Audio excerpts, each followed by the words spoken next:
Kisah kedua, anak durhaka. Namanya Alqamah. Alqamah ini bagus sekali agamanya. Di mana Nabi dakwah, di belakangnya ada Alqamah. Di mana Nabi berjamaah, di belakang ada Alqamah.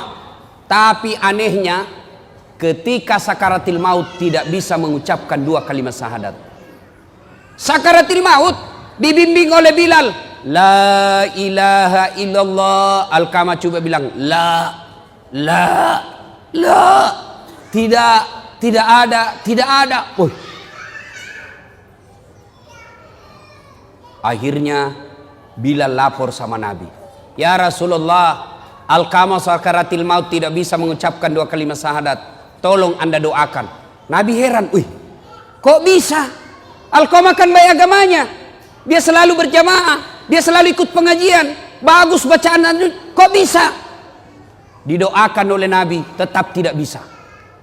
Akhirnya Nabi punya kesimpulan, pasti ada dosanya besar ini anak. Kau cari bapaknya. Bapaknya ternyata sudah meninggal. Cari ibunya, ketemu. Bilal berkata, Bu, mohon maaf, anak ibu si Alqamah sakaratil maut tidak bisa syahadat. Mungkin ada dosanya sama ibu. Apa kata ibunya? Dia dapat sudah itu. Kurang ngajar itu anak. Setengah mati aku lahirkan, setengah mati aku hamilkan, setengah mati aku susui, setengah mati aku besarkan. Setelah ada istrinya, lebih sayang istrinya daripada saya. Maksudnya apa ibu? Pernah suatu ketika saya datang ke rumahnya, karena lama saya tidak pernah ketemu, dia lama tidak datang ke rumah saya, aku rindu kepada anakku, maka aku yang datang ke rumahnya.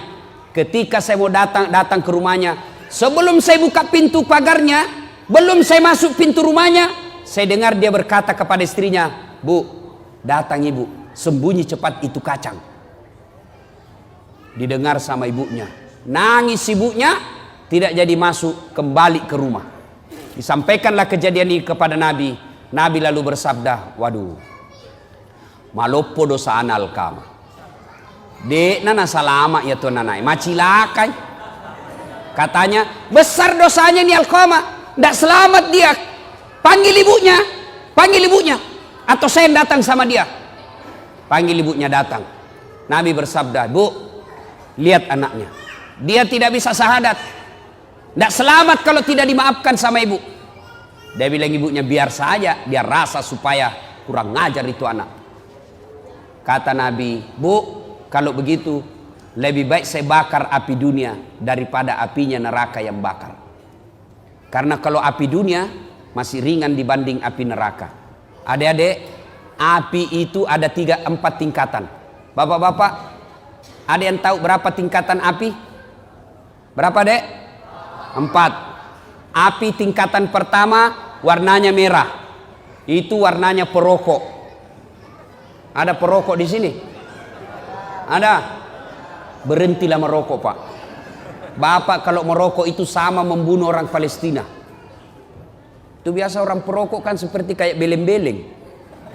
Ini aja kerjanya. Itu aja dikerja.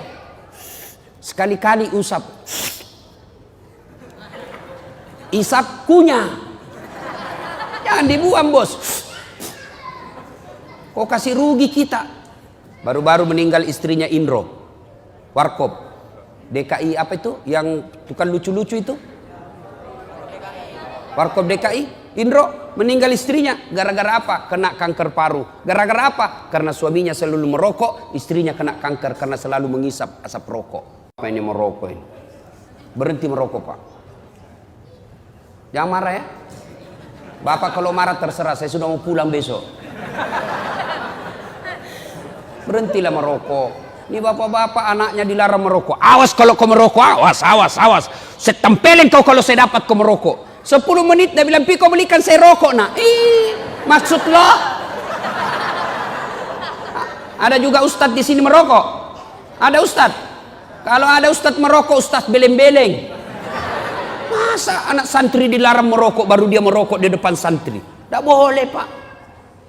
Bapak tahu enggak siapa yang punya pabrik rokok? Pabrik rokok sekarang yang punya pak orang Yahudi yang ada di Indonesia. Berarti bapak kalau beli rokok, sumbang orang Yahudi, tembaki orang Palestina. Berhentilah merokok. Ustadz, saya tidak bisa berhenti Ustadz. Kenapa? Nggak jalan otakku. Bale-bale. Buktinya, Ramadan jalan di otak tak. Berhentilah merokok. Niat berhenti merokok mulai malam ini, pembeli rokok tabung, pergi umroh bersama Ustadz Das'ad. Itu lebih utama. Atau kasih anak kita untuk sekolah pendidikan, belikan dia buku yang baik daripada rokok dibakar. Ya, tapi dia bilang mahasiswaku, Ustadz, rokok tidak merusak. Sembarang kau bilang. Tidak merusak Ustadz, sembarang kau bilang. Yang penting rokok tidak ketemu api. Ayalah, kalau rokok tidak ketemu api ya memang tidak merusak. Nah, ibu bapak saudara-saudara sekalian, akhirnya tingkatan pertama warnanya merah. Tingkatan kedua dibakar 1000 tahun, warnanya biru seperti kompor gas. Bakar 1000 tahun, warnanya menjadi putih seperti tempat-tempat itu pembukaan timah, pabrik tambang. Itu warnanya putih apinya sehingga tidak kelihatan kalau dia disemprot. Bakar 1000 tahun, inilah apinya neraka, warnanya hitam. Kata Nabi, lebih baik saya bakar api dunia daripada apinya neraka. Ibunya katakan, silahkan. Nabi perintah, kumpulkan kayu. Kumpul kayu, nyala besar. Lalu Nabi tanya ibunya, ibu betul tidak memaafkan anaknya? Betul ya Rasul. Kalau begitu angkat. Kata Nabi, angkat, lempar masuk ke bara api. Begitu mau dilempar masuk ke api, ibunya berteriak, tahan, tahan. Ya Rasulullah, jangan kau bakar anakku. Memang dia kurang ajar, memang diurhaka. Tapi kedurhakaannya, kurang ajarnya tidak ada artinya ketimbang penderitaan saya menghamilkan dia 9 bulan dalam perut saya. Saya lahirkan hidup dan mati. Demi Allah, saya maafkan anakku ya Rasul. Jangan kau bakar dia. Nabi tanya, betul ibu maafkan anaknya? Betul ya Rasul. Akhirnya Nabi katakan, letakkan dia. Lalu diletakkan dengan bersusah payah. Akhirnya Alqamah mengucapkan, La ilaha illallah Muhammadar Rasulullah. Meninggal. Alqamah hidup pada zaman Nabi, baik agamanya, tapi menghadapi sakaratul maut dengan tersiksa. Gara-gara apa? Durhaka sama ibunya. Nah, adik-adik sekalian, kalau durhaka sama orang tua, biar hafal Quran, tidak ada bu utamanya. Tapi saya yakin-yakinnya, ini adik-adik semua nih yang hadir di sini, saya yakin masuk hafal Quran salah satu tujuannya karena ingin membahagiakan orang tua. Ya kan? Ya dek ya? Adik-adik sekalian, hafal Quran sudah dapat pahala. Diharamkan disentuh api neraka bagi mereka yang hafal Quran. Diharamkan disentuh api neraka. Yang kedua, dengan hafal Quran, maka adik-adik sekalian akan memberikan jubah ke ibunya nanti di akhirat. Ketika dinda di akhirat karena hafal Quran, maka Allah berikan hadiah kepada adinda ini. Adik-adik ini yang hafal Quran, ambil orang tuamu masing-masing, kasih jubah kemuliaan karena engkau menghafal Quran. Maka bapak-bapak, ibu-ibu yang ada anaknya hafal Quran, bahagia bapak-bapak. Ada orang bangga kalau anaknya pintar bahasa Inggris. Ustadz, itu tetangga saya hebat Ustadz. Masih kelas 1 SMP sudah hafal, sudah pandai bahasa Inggris. Kelas 3 dia sudah lancar bahasa Inggris. Apa hebatnya? Banyak yang pintar bahasa Inggris pak. Mana buktinya? Bapak jalan ke Inggris, anak-anak di Inggris bahasa Inggris semua pak. Betul, betul. Saya tidak main-main pak. Itu anak-anak di sana baru belajar bicara sampai pikun bahasa Inggris semua pak. Tidak tahu dia bahasa Bugis. Tidak usah, apa hebatnya pintar bahasa Inggris. Memangnya nanti kalau kita meninggal, anak kita sudah kita masuk kubur, anak berdoa, oh my God, please help me my mother. Enggak lah ya. Lebih baik anak kita hafal Quran. Sekarang itu anak durhaka zaman dulu. Sekarang bagaimana model anak durhaka? Jam berapa Isya Ustaz? Berapa menit lagi? 2 menit lagi. Oh sudah habis berarti. Anak durhaka abad modern. Kira-kira tahun lalu di Sulawesi Selatan. Ada anak usia 22 tahun.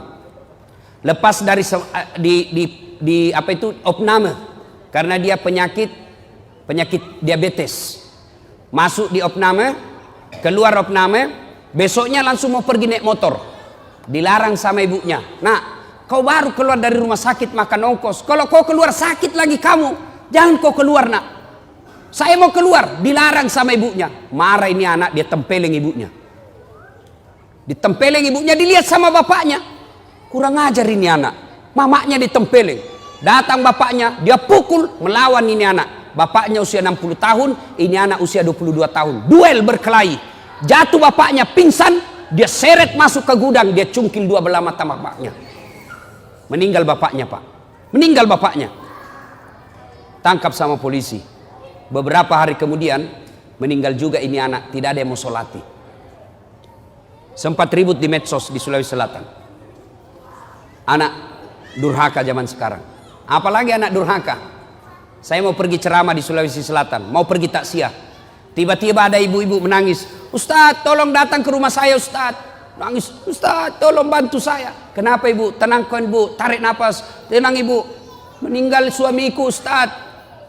Tolong datang ke rumah, saya tidak tahu urus bagaimana cara. Saya bilang bagaimana? Mana semua anak-anaknya? Anakku sibuk semua Ustadz. Saya datanglah ke rumah itu. Begitu saya datang di rumahnya, saya bilang, Bu, mana nomor teleponnya anaknya? Saya minta nomor telepon anaknya, lalu saya teleponlah anaknya yang pengusaha di Samarinda, orang kaya di Kalimantan. Tabe Daeng, meninggal bapaknya. Apa kata ibunya, bapaknya? Daeng, ada berita duka, meninggal bapaknya di Makassar. Apa kata anaknya? Oh, sudah lama memang sakit itu bapakku Ustaz. Jadi saya bilang, jadi bagaimana Daeng? Ditunggu atau tidak? Apa jawabannya?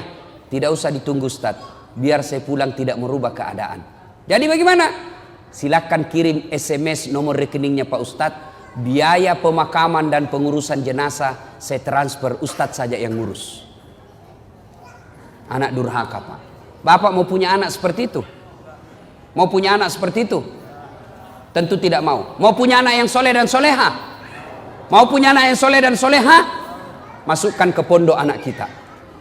Coba kalau anak kita di pondok Pak, coba anak kita di pondok, sholat 5 waktunya berjamaah, makannya jelas halal, ucapan-ucapannya jelas tidak pernah bicara kotor, jelas dia tidak akan tersentuh oleh yang bukan muhrimnya, makanannya bagus, meskipun barangkali tempe, meskipun ala kadarnya, tapi halal. Tapi kalau anak kita di luar, mungkin di rumah makanannya ayam, tapi kalau dia keluar rumah, apa yang dimakan? Narkoba, lem pox, lem Korea.